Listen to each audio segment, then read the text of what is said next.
අද එතකොට මේ අපේ රිවිෂන් පන්තිය පිළිබඳ දැනුවත් කිරීමක් කරන්න තමයි මේ වීඩියෝ එක කරන්නේ. අපේ රිවිෂන් පන්තියේදී අද පේපර් දෙකක් ලියවුවා. එකක් රචනා පේපර් එකක්, ඒ කියන්නේ අංග සම්පූර්ණ රචනා පේපර් එකක්. අනිත් එක අංග සම්පූර්ණ බහුවර්ණ පේපර් එකක්. එතකොට අංග සම්පූර්ණ බහුවර්ණ පේපර් එක මමදී සාකච්ඡා කරා. ඊට පස්සේ ආපහු මේ රචනා පේපර් එක ගත්තාම රචනා පේපර් එකට ටයිප් සෙටින් කරනවා. විවරණයක් ඒගොල්ලන්ට දෙනවා. ඊට පස්සේ ඒගොල්ලෝ ගෙදරදී සම්පූර්ණයෙන් ඒක විවරණ ලියන්න ඕනේ.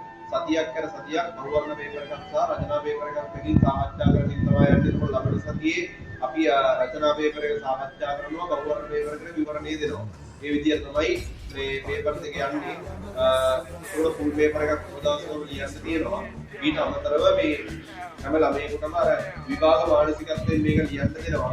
ඊට අමතරව මේකේ ප්‍රධාන කාරණය තමයි සාමාන්‍යයෙන් ප්‍රශ්නයක් ගත්තාම නිකන් සරල උදාහරණයක් ගත්තොත් නිකන් විනෝපකාරක ප්‍රශ්නයකට වගේ සාමාන්‍යයෙන් පැයක විතර විවරණයක්ම දීලා ඉවරලා විලාව නාස්ති කරන්නේ.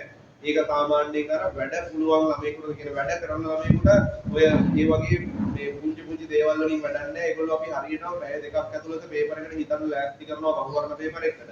රචනා පේපර් එකට පැය 3ක් ඇතුළතදී වැඩ කරන්න ලෑස්ති කරනවා. මොකද ළමයින්ට පැය 3 ඇතුළතදී සම්පූර්ණ සිද්ධාන්ත ටික මතක් වෙන්න ඕනේ රචනා පේපර් එක ලියන්න.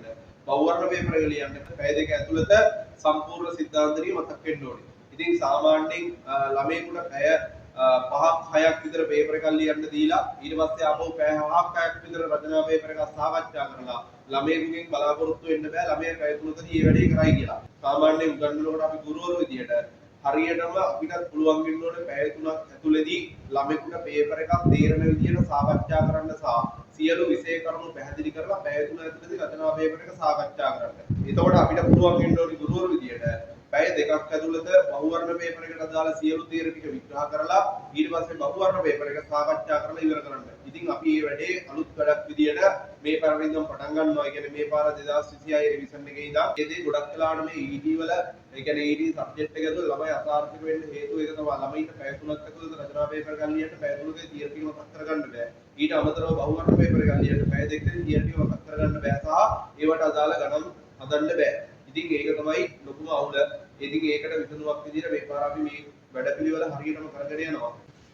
පළවෙනි පාර ළමයෙකුට උනත්, දෙවෙනි පාර ළමයෙකුට උනත්, තුන්වෙනි පාර ළමයෙකුට උනත් අපේ වැඩපිළිවෙලත් එක්ක සම්බන්ධ වෙලා අංග සම්පූර්ණ පේපර් ලියන්න පුළුවන්. ඊට අමතරව පේපර් වල විවරණ ලියන්න පුළුවන්. ඊට අමතරව විවරණ ලියන විදියවල් ඉගෙන ගන්න පුළුවන් සහ පැය 3ක් ඇතුළත රචනා පේපර් එකක්, පැය 2ක් ඇතුළත රිසිව් පේපර් එකක් ලියන්න හුරු වෙන්න පුළුවන්. ඉතින් ඒ වගේ කරුණු කාරණාත් එක්ක තමයි මේ වැඩේ ඉස්සරහට යන්නේ. ඉතින් මහන්සියලා වැඩ කරන ළමයෙකුට වැඩේ ගොඩ දාගන්න හොඳම තැන. කෑගල්ල සිද්ධාර්ථ ආයතනයේ තමයි පුතේ පන්තිය තියෙන්නේ. ඉතින් ඇවිල්ලා බලන්න. එතකොට බ්‍රහස්පතින්ද දවසේ උදේ 7:00 කට්ටිය පන්තියට ආවට පස්සේ හරි පිළිවෙලට අපි පේපර් එක ලියවනවා. ඊට පස්සේ හරි පිළිවෙලට පේපර් එක විවරණය කරනවා. ඊට පස්සේ ආපහු හරි පිළිවෙලට සිද්ධාන්ත ටික හරියට උගන්වනවා. ඊට පස්සේ ඔයගොල්ලන්ට සිද්ධාන්ත සටහනක් දෙනවා. අපිට දෙවෙනි පාර ළමෙක් කරන්න නැත්නම් සම්පූර්ණයෙන්ම පේපර් ලියන එක. ඉතින් ඒගොල්ලන්ට පේපර් ලියන්න පුළුවන් වෙන විදිය වැඩ පිළිවෙලක් අපි හදලා තිනවා. ඊළඟට අපි හතරවෙනි පාඩම සිවිල් වලින් තමයි තීර කොටස් උගන්වන්න ගන්නේ. එතකොට ප්‍රධාන කොටස් ටික පළවෙනි කොටස සහ දෙවෙනි කොටස උගන්වලා තිනවා. තව ඉතුරු කොටස් සියල්ලම උගන්වන්න නියමිතයි. එතකොට අංග සම්පූර්ණයෙන්ම තීර ටික ගන්න තියරි මෙලෝදයක් පෙරලා මේකට උනත් සහභාගී වෙලා මේ වැඩ ටිකත් පිළිවෙලකට කරගන්න පුළුවන්.